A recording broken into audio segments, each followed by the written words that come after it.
വന്നിട്ടുണ്ട്. അരുണാണ് ഇതിന്റെ സംവിധായകൻ. അരുണിന്റെ ആദ്യത്തെ സിനിമയാണ്. പിന്നെ പോൾസൺ ആണ് ഇതിന്റെ റൈറ്റർ.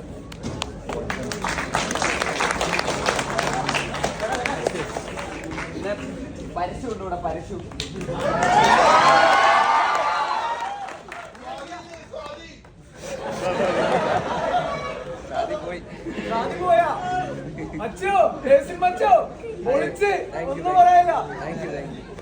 ഇത് കുട്ടണ്ണന്റെ വടി.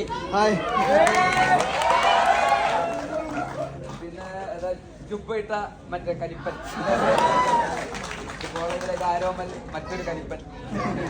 എല്ലാത്തിനും ദേശീയം. പിന്നെ സോനു, കുട്ടണ്ണന്റെ ഗ്യാങ്ങിലുള്ള സോനു.